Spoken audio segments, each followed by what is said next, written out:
ప్రార్థన చేసుకొని ఉదయకాల సమయంలో ఆరాధన ప్రారంభించుకుందాం. ప్రేమ కలిగిన మా ప్రభువా, మీకు పరిశుద్ధ నామానికి స్తుతులు, స్తోత్రాలు, వందనాలు. ఉదయకాల సమయంలో నీ సన్నిధిలో ప్రభా స్తుతించుటకు, ఆరాధించుటకు కుటుంబాలుగా, సంఘముగా మేము చేరి ఉండగా మీ సన్నిధి మాతో ఉంచుమని ప్రార్థన చేస్తున్నాను. చేరి వచ్చిన మీ బిడ్డల బట్టి ప్రభా మీకు వందనాలు. ఇంకా రావాల్సిన వారిని కూడా ప్రభా సకాలంలో మీరు తీసుకొని రమ్మని ప్రార్థన చేస్తున్నాను. ప్రతికూలంగా ఉన్న వాతావరణాన్ని కూడా మీ ఆధీనంలో మీరు ఉంచుకొని మరి ప్రయాణాల్లో కూడా మీరు సహాయం చేయమని ప్రార్థన చేస్తున్నాను. ఈ ఆరాధన యావత్తు మీ కృపగల హస్తాలకు అప్పగిస్తున్నాం. సమస్తము మర్యాదగాను క్రమముగాను నీకు మహిమకరంగాను ప్రభా మీరు జరిగించుకోమని ప్రార్థన చేస్తున్నాను. ప్రతి విధమైన ఆటంకము, సమస్త అంధకార దురాత్మ శక్తులని యేసు నామములో బంధిస్తూ ఉంటున్నాం ప్రభా. చక్కటి సమయాన్ని మీరు మాకు దయచేయండి.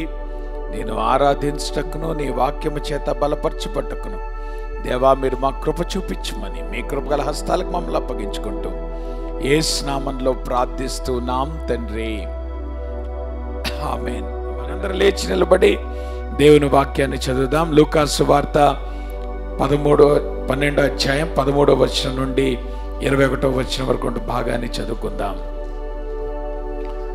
లూకా సువార్త 12వ అధ్యాయం 13 నుంచి 21 వచనాల వరకు బ్రదర్ మోహన్ ఉత్తరపత్రిత్రాలుగా లీడ్ చేస్తారు.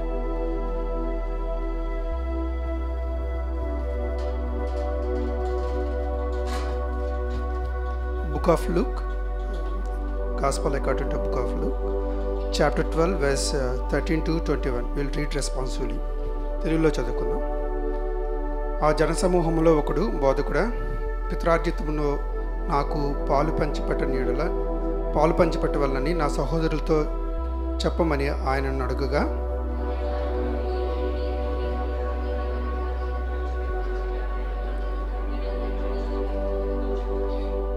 మరియు ఆయన వారితో, మీరు ఏ విధమైన లోభమునకు ఎడమియక జాగ్రత్త పడుడి. ఒకని కలిమి విస్తరించుట వాని జీవమునకు మూలము కాదనెను.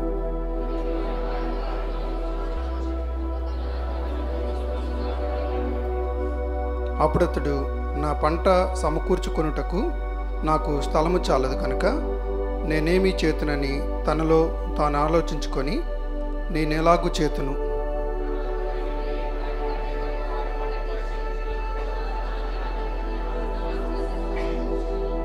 నా ప్రాణముతో ప్రాణమా, అనేక సంవత్సరములకు విస్తారమైన ఆస్తి నీకు సమకూర్చబడి ఉన్నది. సుఖించుము, తినుము, త్రాగుము, సంతోషించుమని చెప్పుకొందునను కొనెను.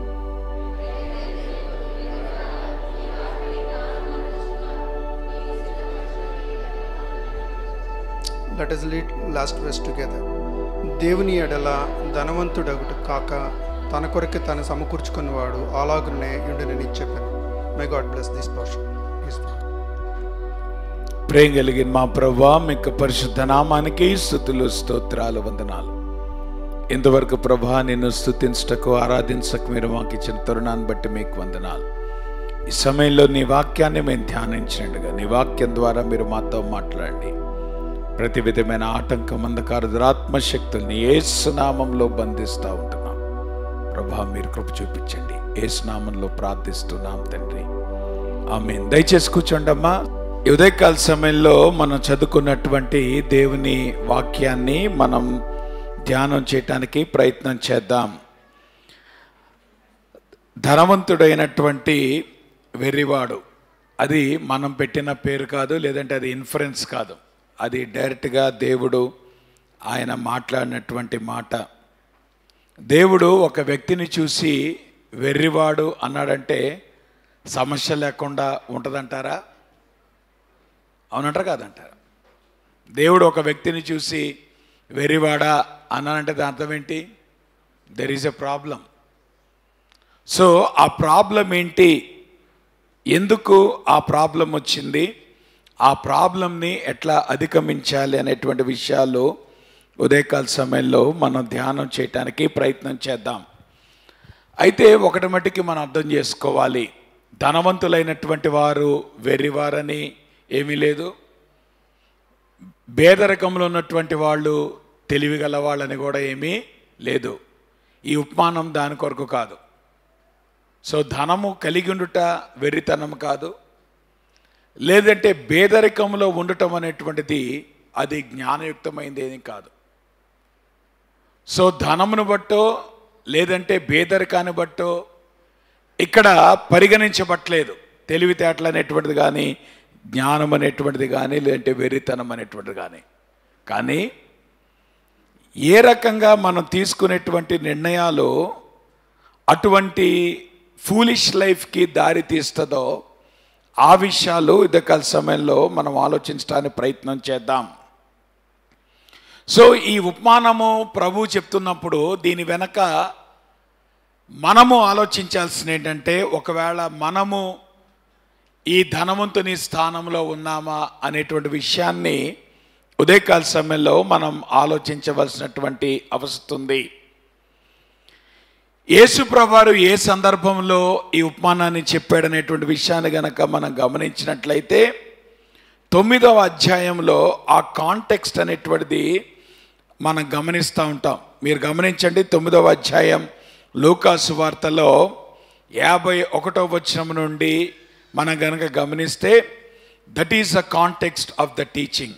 ఎందుకు యేసు ప్రభువారు ఈ ఉపమానం మాట్లాడిన దానికి అది అక్కడ సందర్భం. ఏమని రాయబడింది అక్కడ?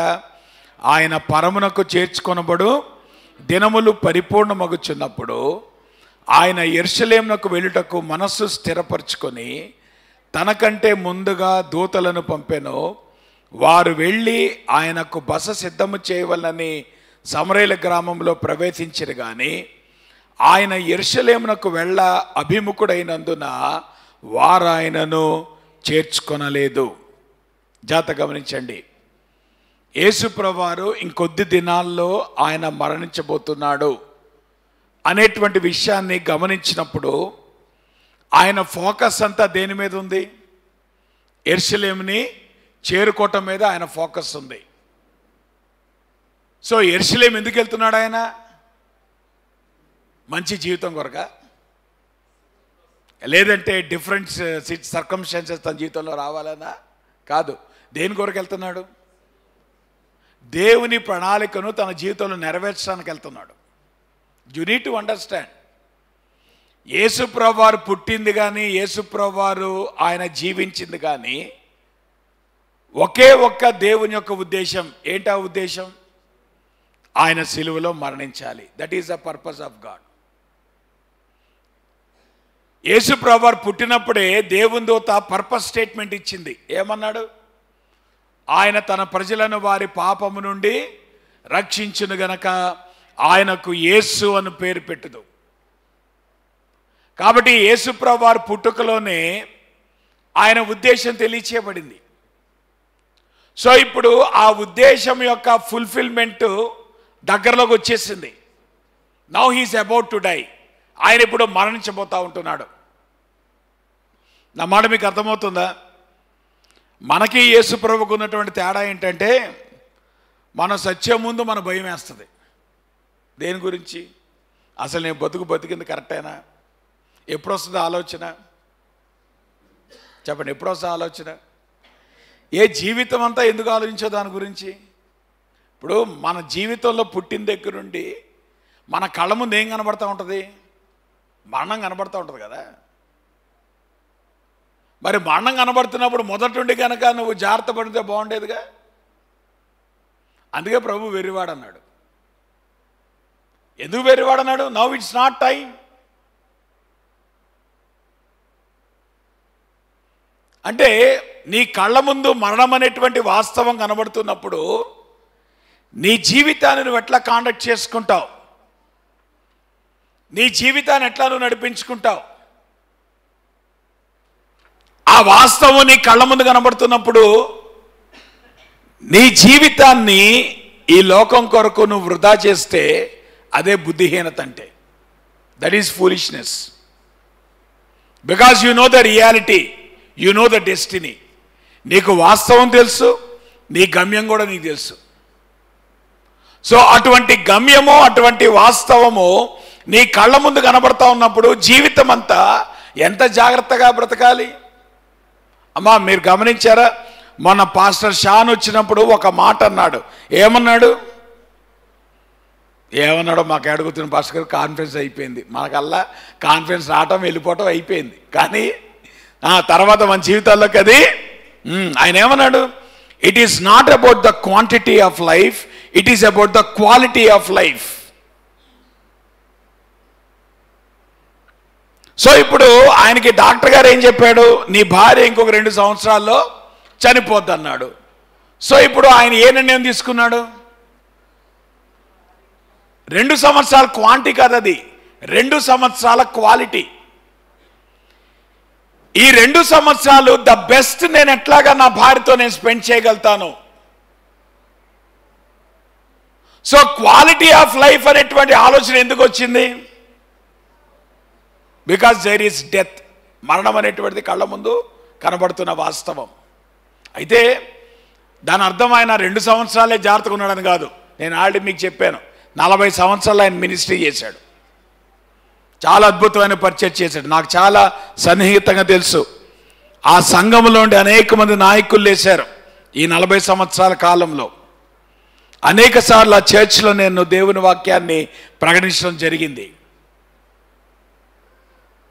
కానీ ఇంత పరిచయం చేసిన తర్వాత కూడా ఇంకో 2 సంవత్సరాలే టైం ఉంది అన్నప్పుడు దేని గురించి ఆలోచించాడు?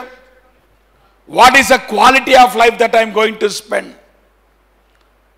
అమ్మా మనం ఎంతకాలం బతికామనేటువంటిది అప్రస్తుతం. నువ్వు 60 సంవత్సరాలు బతుకుతావా, 50 సంవత్సరాలు బతుకుతావా, 40 సంవత్సరాలు బతుకుతావా, లేదంటే 10 సంవత్సరాలు బతుకుతావా, క్వాంటిటీ నీ చేతిలో లేదు. కానీ క్వాలిటీ ఎవరి చేతిలో ఉంది? నీ చేతిలోనే ఉంది. ఎటువంటి క్వాలిటీ లైఫ్ నువ్వు స్పెండ్ చేయబోతున్నావు? వెన్ యు నో ఈ జీవితం శాశ్వతం కాదనే సంగతి నీకు అర్థమైనప్పుడు, ఒకానొక దినమున నువ్వు మరణించబోతున్నావు అనే సంగతి నీకు అర్థమైనప్పుడు, నీ దినములు నువ్వు క్వాలిటేటివ్గా స్పెండ్ చేయాలి. It's not about the quantity. Be careful. ఎటువంటి క్వాలిటీ లైఫ్ మనం స్పెండ్ చేయబోతున్నాం? యేసుప్రభువు వారు ఆయన భవిష్యత్తు చూసినప్పుడు సిలువ కనబడుతుంది. సిలువ కనబడుతున్నప్పుడు మీరు గమనిస్తే 9వ అధ్యాయం మొదలుకొని యేసుప్రభువు దేని గురించి మాట్లాడాడు తెలుసా? శిష్యరకం గురించి మాట్లాడాడు. He spoke about the call of discipleship. He spoke about the cost of discipleship. ఒక శిష్యుని యొక్క పిలుపు గురించి మాట్లాడాడు. ఒక శిష్యుడు ఎటువంటి వెల చెల్లించాలో దాని గురించి మాట్లాడాడు. ఆ మాటకొస్తే శిష్యుడు అయినటువంటి వాడు దేవుని కొరకు ప్రాణము వదిలిపెట్టేవాడుగా ఉండాలి అని ప్రభు మాట్లాడుతున్నప్పుడు ఆయన ప్రాణము వదిలిపెట్టడానికి సిద్ధపడుతూ ఆ మాట మాట్లాడాడు. గాలి మాటలు మాట్లాడాలి. ఆయన కాస్ట్ గురించి మాట్లాడుతున్నప్పుడు, వెల గురించి మాట్లాడుతున్నప్పుడు ఆయన ఊరికే గాలి మాట మాట్లాడట్లేదు. ఆయన చచ్చిపోబోతున్నాడు. ఆయన చచ్చిపోబోతున్నప్పుడు ఎంతమంది నా కోసం చచ్చిపోవడానికి నన్ను వెంబడిస్తున్నారు అనేటువంటి ప్రశ్న ప్రభు వేశాడు. That is a quality of life. నువ్వు బ్రతికే ప్రతి దినం, నువ్వు బ్రతికే ప్రతిరోజు, నువ్వు బ్రతికే ప్రతి నిమిషం, what is the quality of life that you are going to live? ఎటువంటి మంచి జీవితాన్ని నువ్వు ప్రభు కొరకు జీవించాలనుకుంటున్నావు? ఆ విషయాన్ని మనం అర్థం చేసుకోవాలి. సరే, యేసు ప్రభు వారు తన మరణాన్ని సిద్ధపడుతుంటే ఉంటారు కదా, ఎప్పుడు ఒక ఆయన ఆస్తి తగాదా వచ్చాడు. ఏ తగాదా వచ్చాడు? మన బతుకంతా ఆస్తి తగాదాలే. మాట్లాడరేంటమ్మా? ఆస్తులు సంపాదించుకోవటం ఎందుకు, తగాదాలు పెట్టుకోవటం ఎందుకు? ఇచ్చేస్తే పోలా, సస్తేస్తారా?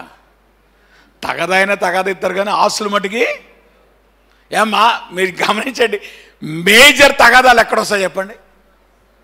ఆస్తి అది వ్యక్తుల జీవితాలైనా సంఘాల జీవితాలైనా. నా మాట మీకు అర్థం ఉందా? పెద్ద బిల్డింగ్లు కట్టే కొద్దీ ఏమొస్తుంది సంఘాల్లో కూడా? ఏమా సంఘాలు ఎందుకు మూతపడుతున్నాయి? దేని గురించి మూతపడుతున్నాయి? బిల్డింగ్ల కోసమే కదా కొట్లాట. నా మాట మీకు అర్థం అవుతుందా? It's very real. యేసు ప్రభువారేమో సిలువ కొరకు ఆయనతో ప్రిపేర్ చేసుకుంటే ఒక ఆయన పెద్ద సమస్య తీసుకొచ్చాడు. ఏంటో సమస్య? ప్రభా మా కాశీ తగదా వచ్చింది. అవునా? అక్కడ ఏం రాయబడిందమ్మా? ఆ జనసమూహంలో ఒకడు, బోధకుడా పిత్రాజితంలో నాకు పాలు పంచిపెట్టవాలని నా సహోదరుతో చెప్పుమని ఆయన అడుగగా, ఆబ్వియస్గా ఇక్కడ ఏం జరిగిందంటే చిన్నోడు పెద్దోడు ఉన్నారు. ఎవరున్నారు? పెద్దోడు చిన్నోడు. ఆ రోజుల్లో యూదుల కల్చర్లో ఎక్కువ శాతం ఎవరికి వెళ్తుంది? డబుల్ పోర్షన్ ఎవరికి వెళ్తుంది? సో ఇప్పుడు చిన్నోడు ఊరుకుంటాడా? సో ఇప్పుడు బహుశా ఇక్కడ ఏమైందంటే పెద్దోడిచ్చిన పోర్షన్ వాడికి నచ్చి ఉండదు, లేదంటే వాడు సరిపోయి ఉండదు. సో అందుకని ఇప్పుడు ప్రభు దగ్గరికి వచ్చి అంటున్నాడు, ప్రభా మా ఇద్దరి మధ్యలో న్యాయం తీర్చవా, మాకు ఆస్తి పంపకాలు సరిగ్గా అవ్వట్లేదు అని ఒక ఫ్రస్ట్రేషన్తో యేసుప్రభు దగ్గరికి వచ్చాడు. సో యేసుప్రభు దగ్గర అప్రోచ్ అయినప్పుడు ఆయన ఉద్దేశం ఏంటి? ఇప్పుడు యేసుప్రభుని ఎట్లా ఉండాలని కోరుకుంటున్నాడు? మధ్యవర్తిగా ఉండాలని కోరుకుంటున్నాడు. ఆ మాట మీకు అర్థమవుతుందా? అసలు గొడవంతా మధ్యవర్తులతోనే వస్తుంది. మాట్లాడరే. అందుకే నేను వసంతగా చెప్పాడు. ఏం చెప్పాడు? మాట్లాడేంటమ్మా, పెళ్ళిళ్ళలోనే స్టార్ట్ అవుతుంది. ఎందుకు? పెళ్ళిళ్ళు ఎక్కడ వచ్చింది? తగాదాలు ఎక్కడ వస్తున్నాయి? భార్యాభర్తలు మా తగాదాలు రాగానే ముందే ఎక్కడి దగ్గర వెళ్తారు? ఏం వివాహం సెట్ చేసావయ్యా, ఎవరిని పట్టుకుంటారు? ఏమా మధ్యవర్తి ఏం చేస్తాడమ్మా? ఇప్పుడు మధ్యవర్తి ప్రపోజల్ తీసుకొస్తాడు, దాని గురించి వాకపు చేసిన బాధ్యత ఎవరిది? మీ కళ్ళు మూసిపోయినాయా? మీ జ్ఞానం లేదా? అవునా? ఎవరు ఎంక్వైరీ చేసుకోవాలి? మీరు ఎంక్వైరీ చేసుకోవాలి. ఎవరు ఏమంటారు అన్నీ ఆలోచించుకోవాలి, మీరు ఆలోచించుకోవాలి. ఎవరు నిర్ణయం తీసుకుంటారు? ఇప్పుడు మధ్యవర్తి ఏం చేస్తాడు? ఏం చేస్తాడు? దీనిలో చేయగలడా? ఏమన్నా? ఇప్పుడు మధ్యవర్తి మీకు సహకరించగలడు కానీ నిర్ణయాలు తీసుకుంటాడా? అవునా? సో ఇప్పుడు యేసుప్రభు వారి దగ్గరికి వచ్చాడు. ఈ యంగ్ ఫెలో వచ్చి ఏమన్నాడు? ఒక పక్కన యేసుప్రభు వారేమో మరణానికి సిద్ధపడతా ఉంటుంటే ఈయన ఏ తగాదాతో వచ్చాడు? అసలు నాకు అర్థమే కదమ్మా. కొన్నిసార్లు టైమింగ్ కూడా భలే ఉంటుంది. ఏంటది? టైమింగ్. యేసుప్రభు వారు చనిపోతుంటే శిష్యులు వచ్చి సీట్ల గురించి తగాదా పడుతున్నారు. నా మాట మీకు అర్థమవుతుందా? శిష్యులు దేని గురించి తగాదా పడుతున్నారు? మనలో గొప్పవాడెవడు? Who is the first and who is the last? అసలు బై ద వే, అసలు పరలోకానికి వెళ్ళే టైంలో ఫస్ట్ లాస్ట్ ఏమైనా సంబంధం ఉందా? అసలు మాట్లాడరేంటబ్బా? ఏమైనా ట్రైన్ మిస్ అయ్యే ఛాన్స్ ఉందా? నువ్వు ఫస్ట్ అయితే ఇప్పుడు ఇక్కడంతా అనుకో, ఏమండి సీటు దొరకదేమో కంగారు పడతారు. ఎందుకు? ఇప్పుడు ఇక్కడ ప్రయాణానికి కొట్లాటంతా దేన్ని బట్టి వస్తుంది? సీటు దొరకదేమో. పరలోకం వెళ్ళేటప్పుడు అసలు ఏముందమ్మా? ఫస్ట్ అయితే ఏంటి, లాస్ట్ అయితే ఏంటి? వెళ్తావా వెళ్ళవా? ఆ మాట కోసం పరలోకం వెళ్ళటంలో కూడా క్రమం ఉంది. ఏంటి ఆ క్రమం? మొదట ఎవరు లేస్తారు? చనిపోయిన వారు మొదట లేతురు, ఆ మీదట సజీవులమై నిల్చుండు మనము ఆ ప్రభుతో కూడా ఏకముగా ఆయన కలుసుకుందాం. That is the order. దేని గురించే? పరలోకానికి వెళ్ళటానికి కూడా. అయినా ఇదంతా ఎక్కువ టైం పట్టలేండి. ఏంటి ప్రభు మమ్మల్ని గంటలు నిలబడతాడు అనుకో, అక్కడ ఇదంతా ఒక్క క్షణంలో జరుగుద్ది. ఎంత టైంలో జరుగుద్ది? రెప్పపాట్లో వాళ్ళు లేస్తారు, మనం వెళ్ళిపోతాం. ఫస్ట్ ఎవడైతే ఏంటి, లాస్ట్ ఎవడైతే ఏంటమ్మా? అవునా? Does it matter? ఒక్క క్షణంలో అంతా జరిగిపోద్ది. అయితే సో ఇప్పుడు యేసుప్రభు వారేమో సిలువ గురించి మాట్లాడుతుంటే శిష్యులు సీట్ల గురించి మాట్లాడుకుంటున్నారు. యేసుప్రభు వారేమో సిలువ గురించి మాట్లాడుతూ ఉంటుంటే ఈ కుర్రోడు వచ్చి ఆస్తి గురించి ప్రభుని అడుగుతూ ఉన్నాడు. ఇది టైమింగ్ కరెక్టేనా? కానీ దేవుడు చాలా కృపగలవాడు. యేసుప్రభు వారు మధ్యవర్తిగా ఉండలే. అర్థమైందా? ఆయన మధ్యవర్తిగా మనకి దేవునికి మధ్యలో ఉండటానికి వచ్చాడు కానీ ఇరువురికి మధ్యలో మధ్యవర్తిత్వాన్ని తగాదాలు అవి సరి చేయడానికి ప్రభు రాలే. దేని కొరకు వచ్చాడు? దేవునికి మనకి మధ్యవర్తిగా వచ్చాడు. ఆయన position, he's a mediator between God and man.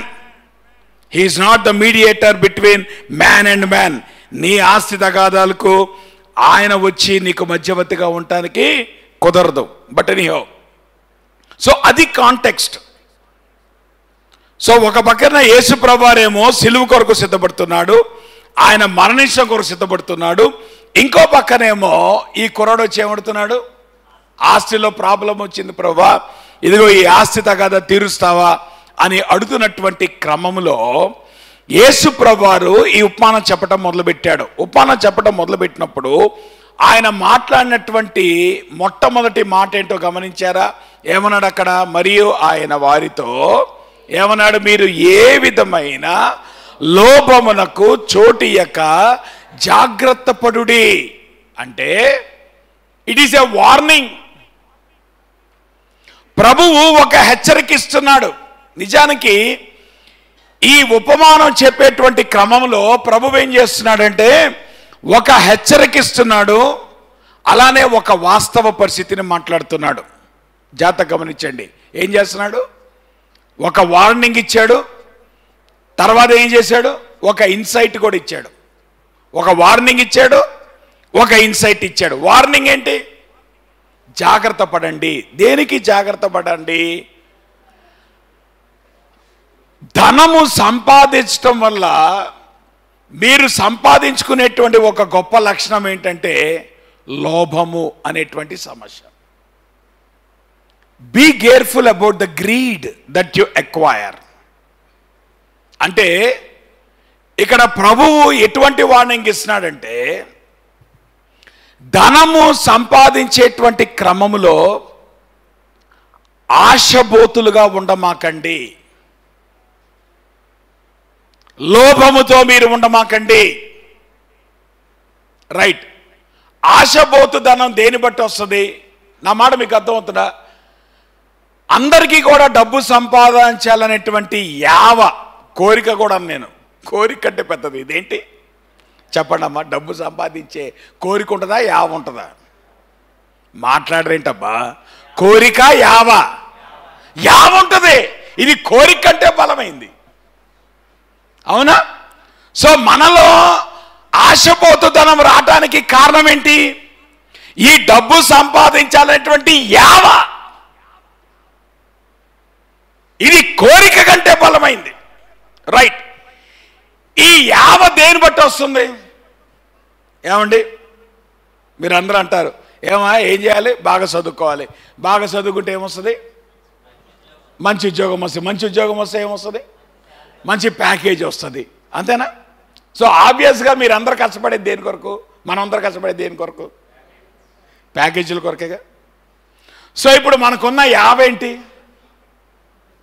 అమ్మ? జీవితంలో ఉన్న యావ ఏంటమ్మా? Is it not about the package? అవునా? ఎందుకు ఈ యావ మనలో వస్తుంది? ఇప్పుడు నాకు అనిపిస్తూ ఉంటుంది, మొదటి శతాబ్దంలో క్రైస్తవులు డబ్బు తీసుకొచ్చి అపోస్తల పాదాల దగ్గర పెడితే 21వ శతాబ్దం క్రైస్తవులు మందిరాల్లో డబ్బులు దొంగలిస్తున్నారు. లేరా? ఏంటో అందరూ సైలెంట్ అయిపోయారు. మొదటి శతాబ్దంలో విశ్వాసులు ఏం చేశారు? డబ్బు తీసుకొచ్చి అపోస్తల పాదాలు పెడితే ఇప్పుడు 21వ శతాబ్దంలో క్రైస్తవులు ఏమి చేయరు? మందిరాన్ని కొలగడుతున్నారు. మందిరపు డబ్బులు తీసుకెళ్ళి దొంగతనాలు చేసేటువంటి స్థాయికి వచ్చారు. కారణం ఏంటి? ఈ యావ. ఏంటది? యావ. ఏంట యావ? The greed about having money. ఎందుకు ఈ గ్రీడ్ అనేటువంటిది వస్తుంది అనేటువంటిది కనుక గమనిస్తే, ఒక అబద్ధాన్ని ప్రజలు నమ్ముతున్నారు. ఇట్ ఈస్ ఎ లై which is motivating your greed. నీ జీవితంలో ఈ యావ పెరగడానికి కారణం ఏంటంటే ఒక అబద్ధాన్ని నమ్ముతున్నావు. ఏంటి అబద్ధం? నీ లైఫ్లో నువ్వు సంపాదించేటువంటి సక్సెస్ కానీ, నువ్వు సంపాదించేటువంటి సాటిస్ఫాక్షన్ కానీ, నువ్వు సంపాదించేటువంటి సంతోషం కానీ, ఇదంతా దేని మీద ఆధారపడిందంటే నీ నెట్ వర్త్ మీద ఆధారపడింది అనేటువంటి ఒక అబద్ధం. సో లైఫ్లో నీ సక్సెస్ ఏంటి? It is your net worth. నువ్వెంత సంపాదిస్తున్నావు, నీ నెట్వర్త్ ఎంత? ఈరోజు ప్రపంచంలో ప్రజలు జనాలను ఎట్లా చూస్తున్నారు? ఏమ్మా మీరు ముందు ఎవరన్నా మీ దగ్గరకు వచ్చి ఉద్యోగం వచ్చినా కానీ మీరు వేసే మొట్టమొదటి ప్రశ్న ఏంటి? సో ఇప్పుడు దాని అర్థం ఏంటి? వీడు గనక నేను నెలకి 2 లక్షలు సంపాదిస్తాను అన్నాడు అనుకోండి, మీరేమనుకుంటారు? మాయమ్మ ఎంత బంగారమే, నీ చేతి నిండా బంగారమే, నీ జీవితం అంతా బంగారమే. అవునా? మరి నిజంగా నువ్వు డబ్బు సంపాదించడంతో నీ జీవితం సంతోషమయమైతే ఎందుకు ఆత్మహత్య చేసుకుంటున్నావు? నీకు జీవించడం చేతకాకేగా, డబ్బులో నీకు సంతోషం దొరకేగా. జాగ్రత్తగా గమనించండి. This is a foolishness of life. నువ్వు ఏది పొందటానికి నువ్వు ఆరాటపడుతున్నావో, ఒక యావ నువ్వు కలిగి ఉన్నావో, ఇది నీ జీవితానికి సంతృప్తినిస్తుంది, సంతోషాన్ని ఇస్తుంది అనేటువంటి అబద్ధాన్ని నువ్వు నమ్ముతున్నావు గనక నువ్వు వెంటపడి సంపాదించడానికి ప్రయత్నం చేస్తూ ఉంటున్నావు. Because you are following a lie in your life. నీ జీవితంలో అబద్ధాన్ని వెంటాడుతున్నావు. నేను అంటాను, జీవితము అద్భుతమైన జీవితం అండి అని దేని బట్టి అనుకుంటాం మనం? అదే బిల్డింగులు, కార్లు, ఉద్యోగాలు, ప్యాకేజీలు చూడంగానే మనం ముందేమనుకుంటాం? అబ్బా బ్రహ్మాండమైన లిఫ్ట్. వాడికేం పాస్టర్ గారు పెట్టి పుట్టాడు అంటే అద్భుతమైన జీవితం ఉందని ఎవరు అనుకుంటున్నారు మీరు? ఇయ్యగా. అవునా? ఒకవేళ అదే కరెక్ట్ అయితే ఇప్పుడు ధనవంతుడిని యేసుప్రభువు వారు ఏమనాలి? ఓ వైజ్ మ్యాన్ అనాలా, ఓ ఫూలిష్ మ్యాన్ అనాలా? మాట్లాడరేంటమ్మా? ఇప్పుడు ఒకవేళ ధనవంతుడు గనక హైలీ సక్సెస్ఫుల్ ఫెలో, మన దృష్టిలో నిజానికి వాడు హైలీ సక్సెస్ఫుల్ ఫెలోనే. కారణం ఏంటంటే, నా మాట మీకు అర్థమవుతుందా? He's a rich man. ఏమా డబ్బు సంపాదించడం ఈజీ అనుకుంటున్నారా? మాట్లాడరే. అవునా? డబ్బు సంపాదించడం ఈజీనా కష్టమా? కష్టమేనా? సో నువ్వు అత్యధికమైన డబ్బు సంపాదించావంటే నువ్వు చాలా కష్టపడి ఉండొచ్చుగా. ఈజీగా వస్తారా డబ్బు? అలానే వీడు మంచి మేనేజర్ కూడా. ఎందుకు మేనేజరు? వాడు ఇన్వెస్ట్మెంట్ చేస్తున్నాడు. ఒక కొట్టును కట్టించాడు, ఆ కొట్టు నిండుకుంది. ఇప్పుడు ఇంకో కొట్టు కట్టిస్తున్నాడు, ఇంకో కొట్టు కట్టిస్తే ఆ కొట్టు నిండుకుంటుంది, మళ్ళీ ఇంకో కొట్టు కట్టిస్తున్నాడు. నా మాట మీకు అర్థంగా? మన మాట చెప్పాలంటే ఒక ఎఫ్డి వేసాడు, ఒక మ్యూచువల్ ఫండ్ వేసాడు, ఒకటి స్టాక్లో పెట్టాడు. అబ్బో మనం అనుకుంటాం వెరైటీ ఆఫ్ ఇన్వెస్ట్మెంట్ అనగానే ఏమనిపిస్తుంది? Financial planning. అద్భుతమైన నిజంగానే వాడు ఫైనాన్షియల్ ప్లాన్ రమ్మా. నా మాట మీకు అర్థమవుతుందా? డబ్బు సంపాదించడం ఒక ఎత్తు అయితే, డబ్బుని సరైన విధంగా కాపాడుకోగలటం కూడా ఒక స్కిల్లే, రైట్? సో వీడు ఆ మాట చూసి ధనవంతుడు ఏం చేస్తున్నాడు? చక్కగా మేనేజ్ చేసుకుంటున్నాడు. అంత మాత్రమే కాదు, he's a good business man. అంటే ఒక రకంగా చెప్పాలంటే లైఫ్లో సక్సెస్ అని తేలిక రాదమ్మా. ఒక 20 సంవత్సరాలు 30 సంవత్సరాలు నువ్వు కష్టపడిన తర్వాత నువ్వు ఒక పొజిషన్కి కనుక నువ్వు లైఫ్లో వస్తే దాన్ని మనం ఎట్లా చూస్తాము? వీడు పనికిరాని వాడా, వీడు చేతగాని వాడా, లేదంటే నిజంగానే వీడు he's a worthy man to be in the society అని అంటాం మనం. అంటామా అనమా? మీరు అనేటట్లేరు, నాతో అనిపిస్తున్నారు చాలా తెలియగలవాళ్ళు. అవునా? మీరు తెలియగలరు. ఎందుకు మీరు అంటలే? పాస్ గారు మీరు చెప్పండి. కానీ పొద్దులేసుండి మీరు దాని కొరకే తాపత్రయపడుతున్నారు. ఇక్కడ మట్టికి ఏం చేస్తున్నారు? అసలు మీకు ఆ తాపత్రయం లేనట్టే మేము చాలా మంచి వాళ్ళం, బతికెళ్ళ వాళ్ళం, అసలు మాకు డబ్బుకెళ్ళే పాస్ గారు అన్నట్టుగా చూస్తున్నారు మీరు. అవునా? See, this is what the world is going after. ప్రపంచము దీన్ని వెంటాడుతూ ఉంది. ప్రపంచము ఈ స్థానము కొరకు ఆరాటపడుతూ ఉంది. ఆ మాటకు వస్తే మనము సెక్యులర్గా కనుక ఆలోచిస్తే he's not an ordinary fellow to come to such a position. వాడు ధనవంతుడు అయ్యాడంటే, వాడు చక్కగా ఇన్వెస్ట్మెంట్ ప్లానింగ్ చేస్తున్నాడంటే, వాడు మంచి బిజినెస్ చేస్తున్నాడంటే, అందున ఈ బిజినెస్ ఏ బిజినెస్? Agricultural business. నా మాట మీకు అర్థమవుతుందా? అగ్రికల్చరల్ బిజినెస్ అనేటువంటిది చాలా వాలటైల్ బిజినెస్, చాలా నష్టంతో కూడుకున్నటువంటిది. నా మాట మీకు అర్థమవుతుందా? గవర్నమెంట్ రావటానికి ముందు ఎరేసేది ఏ ఎర్ర చెప్పండి? మాట్లాడరేంటమ్మా? రైతు రుణమాఫీ. నా మాట మీకు అర్థమవుతుందా? సో సబ్సిడీ ఎందుకు ఇస్తారు రైతుకి? నిజానికి ఒక రైతు చేసేటువంటి పని చాలా గొప్ప పని. ఏంటా గొప్ప పని? మనమందరం చక్కగా భోంచేయగలుగుతున్నాం. అర్థమవుతున్నా? మనలో ఒక్కడికి దున్నటం చేత కాదు, కానీ కుంభాలు తింటాం. లైఫ్ అంతా ఎంత తింటాం? ఏమన్నా దేవుని కృప కదా? దేవుడు ఒక రైతుని పెట్టాడు, దేవుని స్తోత్రం.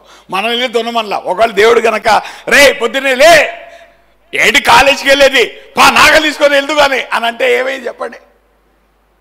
అవునా? సో ఒక రైతు యొక్క పని it's not an ordinary work.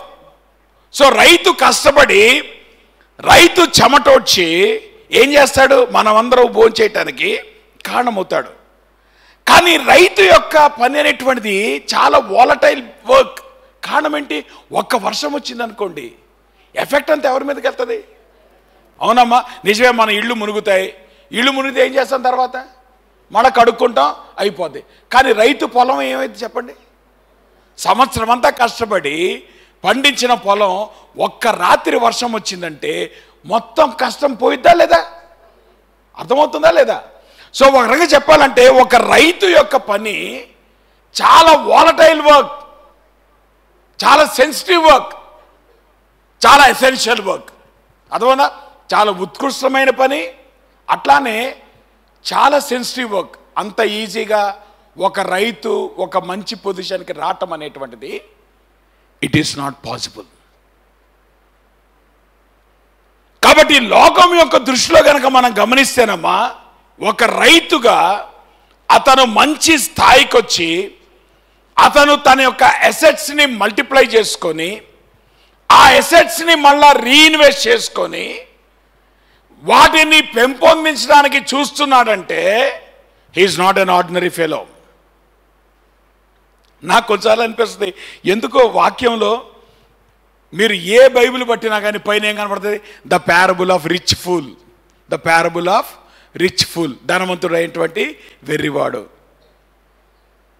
అంటే ఒక రకంగా ఆలోచిస్తే such a hard working fellow, such a good business fellow, such a good successful fellow, అన్నీ ఉన్నటువంటి వాడిని ప్రభు ఏమన్నాడు? ఎందుకన్నాడు ఫూల్ అని? అంత కఠినంగా ఎందుకన్నాడు ప్రభు? అమ్మా, మీరు అనుకుంటున్నారు కానీ మనలో చాలామంది మీ ప్రభువు నిలబడినప్పుడు ఆయన మనతో అనే మాట కూడా అదే.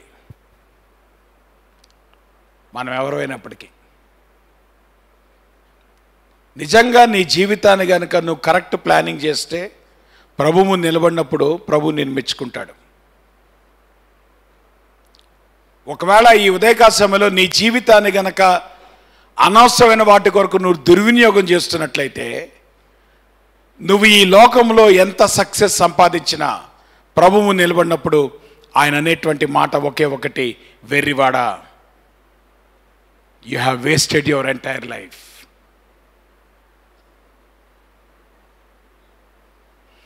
ఎందుకు ప్రభువు వెర్రివాడు అనేటువంటి మాటను ఈ వ్యక్తి పట్ల ఆయన ఉపయోగించాడు అనేటువంటిది కనుక గమనిస్తే జాగ్రత్త గమనించండి. నేను అన్నా కదా, ఇతను రైతుగా సక్సెస్ అయినటువంటి వాడు ముందు ఎవరికి కృతజ్ఞత తెలియచేయాలి? కారణం ఏంటి? రైతు యొక్క సక్సెస్ అంతా కూడా దేని మీద డిపెండ్ అయిందమ్మా? వెదర్ మీద డిపెండ్ అయింది. అవునా కదా? అంటే రైతు యొక్క సక్సెస్ అంతా దేని మీద ఆధారపడింది? వెదర్ మీద ఆధారపడింది. వెదర్ని కంట్రోల్ చేసేవాడు ఎవరు? దేవుడు. సో ఆబ్వియస్గా నీ జీవితంలో దేవుడు నీకు సక్సెస్ ఇచ్చినప్పుడు నువ్వు ముందు ఎవరికి కృతజ్ఞత తెలియచేయాలి? ఎవరికి కృతజ్ఞుడిగా జీవించాలి? అమ్మా పోనీ రైతు సంగతి పక్కన పెట్టండి. మిమ్మల్ని ఒక మంచి కుటుంబంలో పెట్టింది ఎవరు? దేవుడు. మిమ్మల్ని బాగా చదివించింది ఎవరు? దేవుడు. మీకు ఈరోజు సమాజంలో మంచి స్థానం ఇచ్చింది ఎవరు? దేవుడు. మరి దేవునికి రావాల్సిన కృతజ్ఞత మీరు తెలియజేస్తున్నారా?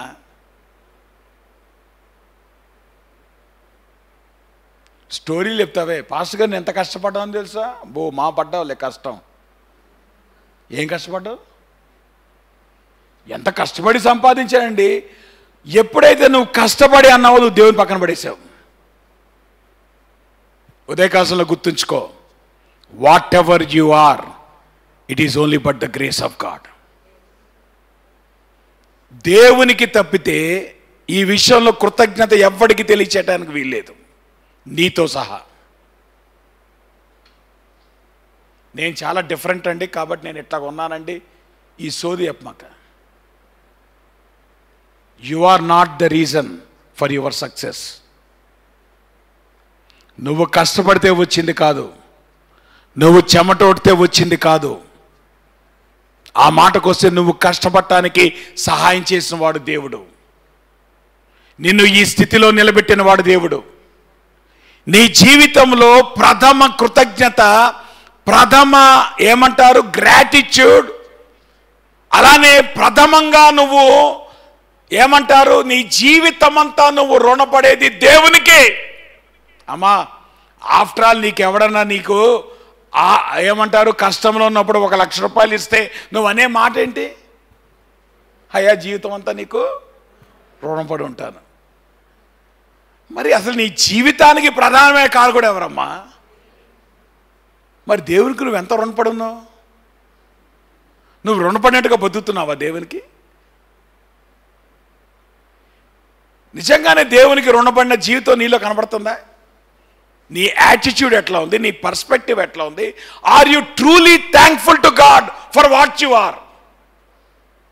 ప్రతి దినము నువ్వు ఉదయం లేచిన దగ్గర నుండి నీ ఊపిరి పీల్చే ప్రతి సెకండ్ దేవుని బట్టి.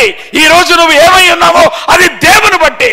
దేవుని బట్టి నువ్వు నిలబడ్డావు, దేవుని బట్టి నువ్వు బతుకుతున్నావు, దేవుని బట్టి నీ 2 చేతులతో నువ్వు సంపాదిస్తున్నావు, దేవుని బట్టి నువ్వు అన్ని కలిగి ఉన్నావు. కానీ దేవుని ఎడల నువ్వు కృతజ్ఞత ఎంత కలిగి జీవిస్తున్నావు? నిజానికి నేను అంటాను, నీ జీవితకాలం నువ్వు దేవునికి రుణపడి ఆయన దాసుడుగా నువ్వు బతికితే కూడా ఆయన నీకు చేసిన దానికి నువ్వు ఇంచు కూడా నువ్వు వెనక్కి తీయలేవు. అటువంటిది దేవుని లెక్కలో తీసుకోకుండా, దేవుని పరిగణలో తీసుకోకుండా నా ప్రాణమా అంటావా? ఎంత ధైర్యం నీకు! ఎంత ధైర్యం నీకు! That is a foolishness. అది బుద్ధిహీనత అంటే. అమ్మ, ఉదయకాశాన్ని గుర్తించండి, మన జీవితానికి ప్రథమ సోర్స్ దేవుడు మాత్రమే. మన జీవితాల్లో హైయెస్ట్ ఆనర్ పొందవలసిన వాడు దేవుడు. ఆ దేవుని స్థానాన్ని ఏమాత్రం తగ్గించమాక. ఆ దేవుని స్థానాన్ని కనుక నువ్వు తగ్గిస్తే నీకంటే బుద్ధిహీనుడు ఇంకోటి ఉండడు. Because what you are is by the grace of God. రెండో విషయం కనుక గమనిస్తే, దేవుడు తనకి విస్తరించి ఇచ్చాడు. విస్తరించి ఇచ్చాడా లేదా? కాబట్టి కొట్లు కట్టుకుంటున్నాడు. నేను అన్నాను, దేవుడు ఎప్పుడు కూడా ఒక వ్యక్తికి విస్తరించి ఇచ్చేది ఎందుకు కదా? మనతో ఉన్న ప్రాబ్లం ఏది? I problem. ఏ ప్రాబ్లం? I problem. వీడు ఏమన్నాడు చూడండి, నా ప్రాణమా అన్నాడా లేదా? నా ప్రాణమా, అనేక సంవత్సరముల కొరకు విస్తారమైన ఆస్తి నీకు సమకూర్చబడి ఉన్నది. కాబట్టి నేనేమి చేతునని తనలో తాను ఆలోచించుకొని నేను ఇలాగు చేతును. ఇప్పుడు జాగ్రత్త గమనించండి అమ్మా, నువ్వు దేవుణ్ణి నమ్ముకున్న వాడివైతే దేవుడు నీకు ఇచ్చేటువంటి ఆస్తిలో ఇతరులు ఆశీర్వదించబడాలి. ఈ ధనవంతులకు ఉన్న ప్రాబ్లం ఏంటి తెలుసా? కొట్లలో బోర్డు ఉంది, కొట్లలో బోర్డు ఉంది, కావలసినంత ఉంది. ఒక సామెత చెప్తారు కదండి, వీడు ధనవంతుడే కాదండి పిల్లికి కూడా బెచ్చం వేయడండి. సామెత ఉందా? సామెతలు ఊరికే పుట్టుకురావు కదా, వీడు పిల్లికి కూడా. ఇదే బ్యాచ్ చెప్పండి, ఇదే బ్యాచ్. నేనంటాను అసలు నీకు ఇంట్లో ఉన్నది సరిపోద్ది. నీకు లెక్క ప్రకారం ఏంటి? నీకు ఇంట్లో ఉన్నది నీకు సరిపోద్ది. సరే, ఫ్యూచర్ ప్లానింగ్ కొరకు ఒక కొట్టు కొట్టేవనుకో, పోనీ ఉంచుకున్నావు ఒక కొట్టు. ఏ కొట్టు? ఒక కొట్టు. దేని కొరకు? నీ ఫ్యూచర్ ప్లానింగ్ కొరకు. ఇప్పుడు ఇంకో కొట్టులో ఏం చేయాలి నువ్వు? ఇంకో కొట్టులో ఏం చేయాలమ్మా? నీకు అసలు ఇంట్లో ఉన్నదే ఎక్కువ.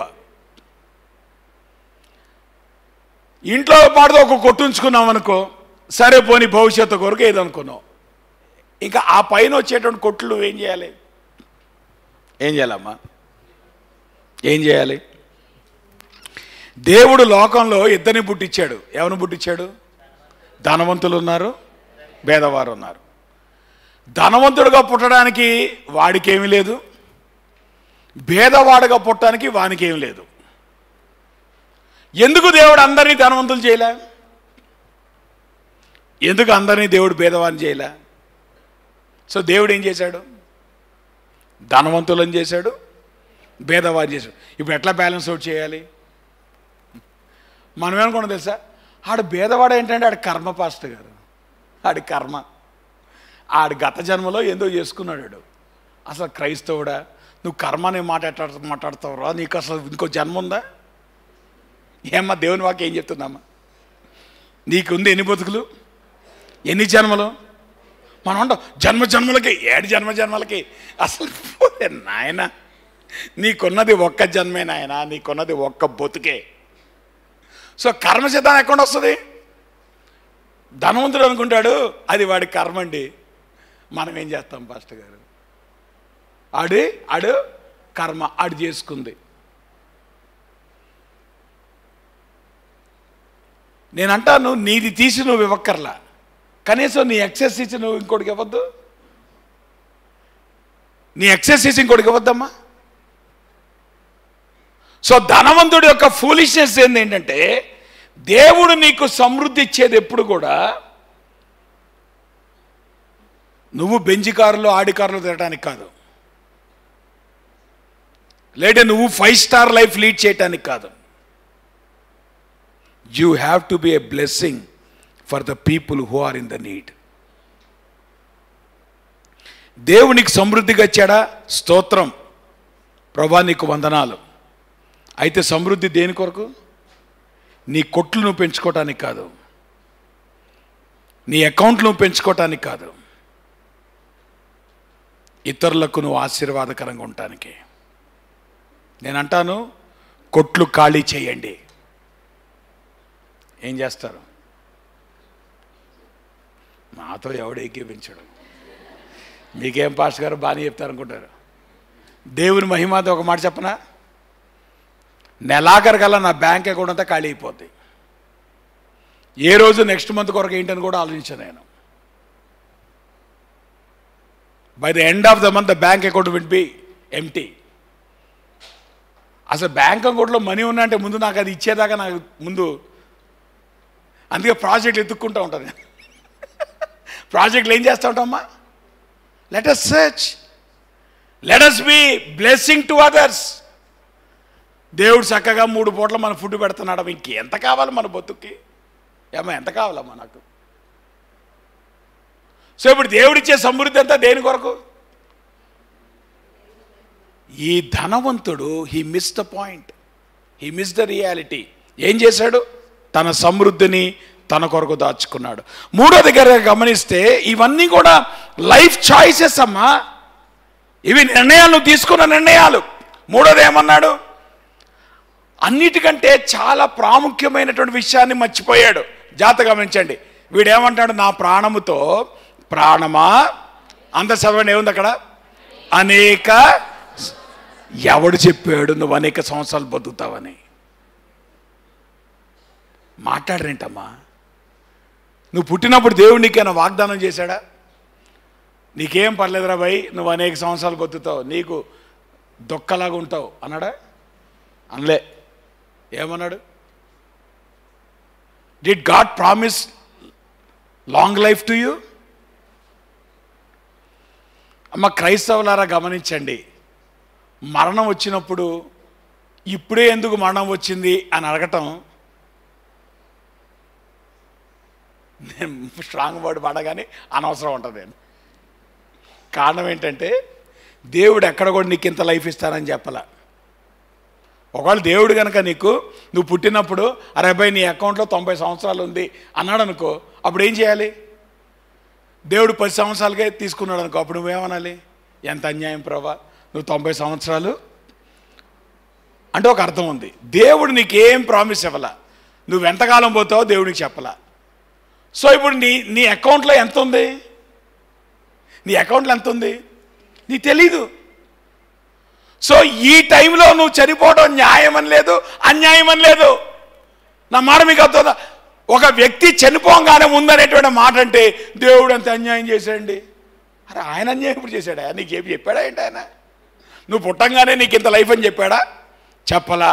పైపేసి దేవుడు చెప్పాడు నువ్వు పుట్టిన తర్వాత ఒకానొక రోజు చచ్చిపోతా ఉన్నాడు. ఆయన ఏం అబద్ధం ఆడాడమ్మా? అబద్ధం ఆడాడు దేవుడు?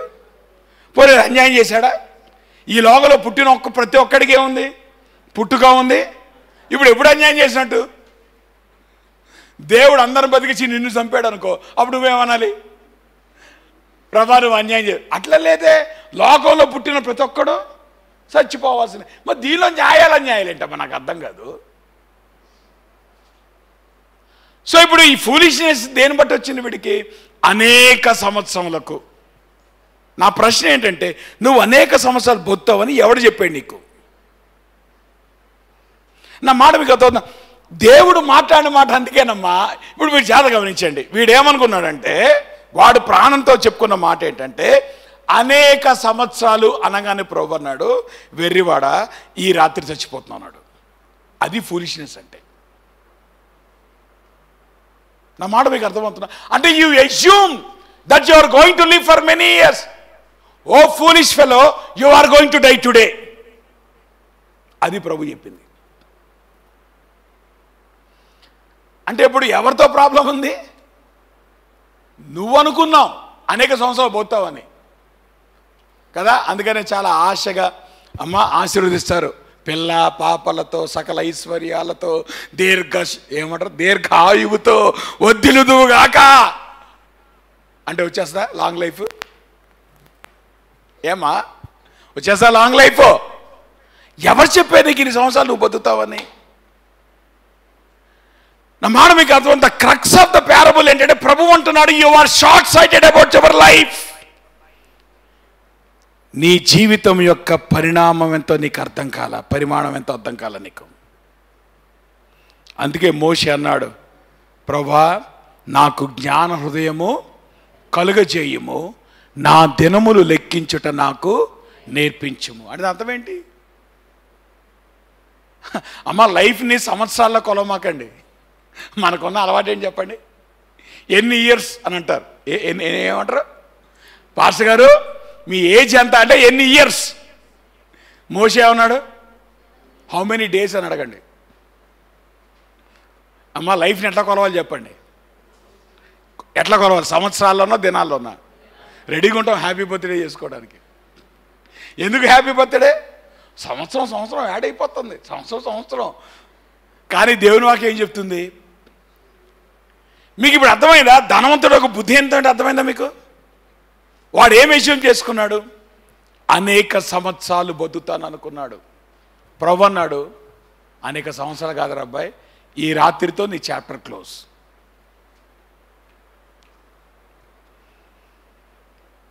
అంటే దాని అర్థం ఏంటంటే ఇతను వేసుకున్నటువంటి భవిష్యత్తు ప్రణాళికలన్నీ కూడా అవి నెరవేర్చబడబోట్లేదు. అమ్మ జాగ్రత్త గమనించండి, మనం చాలా ప్లాన్స్ వేస్తున్నాం, కానీ ప్లాన్స్ వర్కౌట్ అయ్యేది దేని బట్టి? అది ఎప్పుడు గుర్తుపెట్టుకోండి. ప్లానింగ్ మీ చేతుల్లో లేదు, క్వాలిటీ ఆఫ్ లైఫ్ మీ చేతిలో లేదు. అందుకనే లైఫ్ చాయిసెస్ జాగ్రత్త. ప్రభు అదే మాట్లాడుతున్నాడు. ఫైనల్గా పంచ్ లైన్ అంటాం, ప్రతి ప్యారబుల్ కూడా ఒక పంచ్ లైన్ ఉంటుంది. ఏంటి ఆ పంచ్ లైన్? ప్రభు అన్నాడు 21వ వచనం, అందరు కలిసి చదవండి. మనం నేర్చుకోవాల్సింది ఈ ప్యారబుల్ నుండి, now this is the truth గనక, in the light of the truth how you are going to conduct yourself. అంటే జీవితం యొక్క వాస్తవం ఇది. నువ్వు ఏమై ఉన్నావో అది దేవుని కృపను బట్టి. అలానే నీ లెంగ్త్ ఆఫ్ లైఫ్ అనేటువంటిది నీ చేతిలో లేదు, దేవుని చేతిలో ఉంది. దేవుడు నీకు ఇచ్చిన సమృద్ధి కేవలం నీ కొరకు కాదు, అనేక మందికి ఆశీర్వాదకరంగా ఉండటానికి. In the light of this reality, ఇది వాస్తవం గనుక నీ జీవితాన్ని ఎట్లా జీవిస్తావు? 21వ వచనం అందరు కలిసి చదవండి. ఏముంది అక్కడ? This is a point of the parable. దేవుని ఎళ్ళ ధనవంతుడు కాక తన కొరకే సమకూర్చుకునేవాడు అలాగునే ఉండు. సి, జీవితంలో రెండు చాయిసెస్ ఉన్నాయి. నీ కొరకు నువ్వు ధనవంతుడు కావచ్చు, లేదంటే దేవుని కొరకు ధనవంతుడు కావచ్చు. తమ కొరకు ధనవంతులు కాగలుగునేటువంటి వాళ్ళు ఈ వెర్రివాడైనటువంటి ధనవంతులు లాంటి వారు. Simple. You can be rich towards yourself or you can be rich towards God. ఎవరైతే తమ కొరకు ధనాన్ని సమకూర్చుకోవడానికి తమ జీవితం అంతా ప్రయాసపడుతున్నారో వాళ్ళు వెర్రివాడైనటువంటి ఈ ధనవంతులు లాంటి వాడు. అయితే ఉదయకాల సమయంలో నువ్వు దేవుని నమ్ముకున్న వ్యక్తివైతే నీ ధనం ఎక్కడ ఉండాలి చెప్పండి? నీ ధనం ఎక్కడ ఉండాలి? ఇక్కడ ఏమన్నాడు? దేవుని కొరకు ధనవంతుడివి కావాలి. దేవుని కొరకు ధనము సంపాదించుకోవడం అంటే ఏంటి చెప్పండి? నీ లైఫ్లో గోల్ ఏంటి? నీ బ్యాంకులో ఎంత బ్యాలెన్స్ ఉందనా, లేదంటే దేవుని అకౌంట్లో నీకు ఎంత ఉందనా? చూసారా? సో ఇప్పుడు ధనము దేంట్లో రావాలి మనకి? సో ఈ లోకంలో నీ బ్యాంక్ అకౌంట్లో ఎన్ని కోట్లున్నా నువ్వు దరిద్రుడివే. You're a poor fellow. అదే ఈ కోట్లు నీ పరలోకం అకౌంట్లో ఉన్నాయనుకోమ్మా, నువ్వెవరివి? ధనవంతుడివి. సో ఇప్పుడు దేవునికి ఇచ్చేటువంటి కెరీర్ కానీ, దేవునికి ఇచ్చేటువంటి సక్సెస్ కానీ, దేవునికి ఇచ్చేటువంటి ఫైనాన్సెస్ కానీ దేని కొరకు?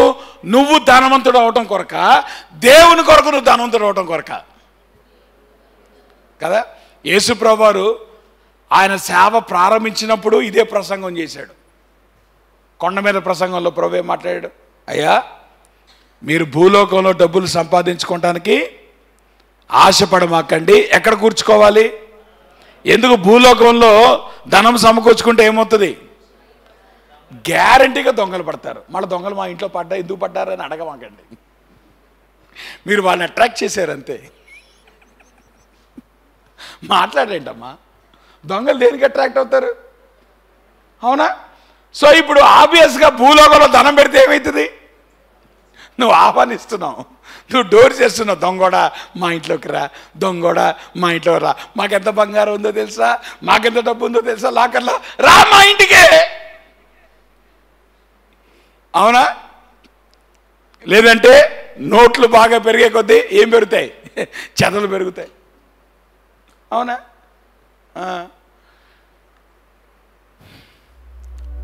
సో భూలోకంలో ధనం పెడితే వచ్చేటటువంటి ప్రమాదం ఏంటి? ఇంకోటి కొట్టేసే ఛాన్స్ ఉంది. అదే పరలోకంలో ధనం పెడితే ఏమైతే చెప్పండి? పరలోకంలో మన అకౌంట్లో కోట్లు పడుతున్నాయి అనుకోండి, అప్పుడు ఏమవుతుంది? నీ ఇటర్నిటీ అంతా కూడా దాని బెనిఫిట్ని ఎంజాయ్ చేస్తాం. అంతే కదమ్మా? సో నువ్వు పరలోకంలో ధనము సమకూర్చుకునే కొద్దీ ఏమవుతా ఉంది? నిత్యత్వంలో it is going to be your investment. కాబట్టి ప్రభు అంటున్నాడు, నువ్వు దేని కొరకు ధనవంతుడు అవుతావు? ప్రార్థన చేసుకుందాం. ఉదయకాల సమయంలో దేవుని వాక్య వెలుగులో మన జీవితాలు పరిశీలించుకుందాం.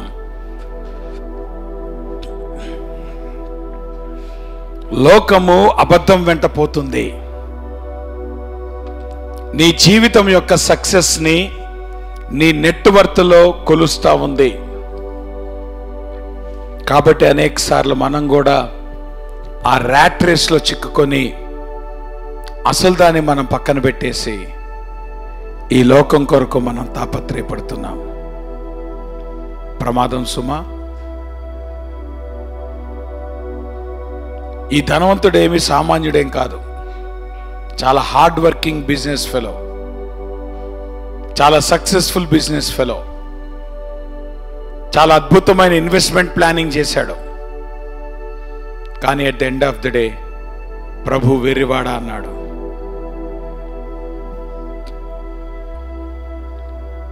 ప్రభు అంటున్నాడు, దేని కొరకు నువ్వు తాపత్రయపడుతున్నావు? దేవునికి ఎంత కృతజ్ఞత కలిగి నువ్వు జీవిస్తున్నావు? Are you thankful to God?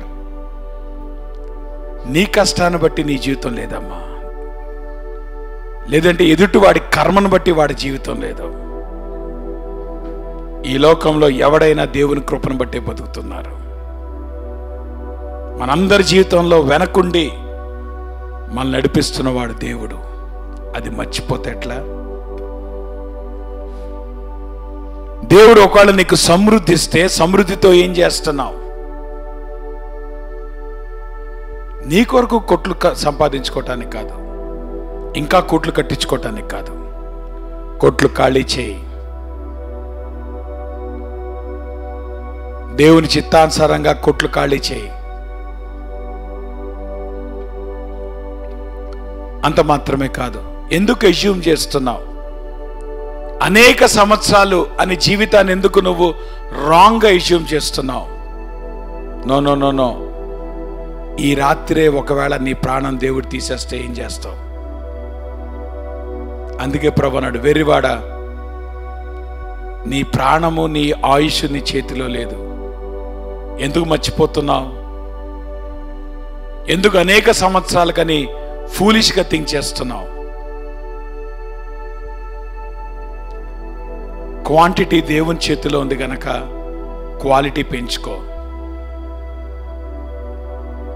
దేవుడు నీకు ఎంత క్వాంటిటీ ఇస్తాడో అది ఆయన ఇష్టం, కానీ ఎంత క్వాలిటీతో దాన్ని గడుపుతావో అది నీ చేతిలో ఉంది. అటువంటి క్వాలిటేటివ్ లైఫ్ కనుక నువ్వు జీవించాలంటే దేవుడు మనకిచ్చేటువంటి సలహా, లోకములో ధనము కలిగి ఉండడానికి ప్రయాసపడక్కర్లేదు. ఆ యావ మనకు అక్కర్లేదు.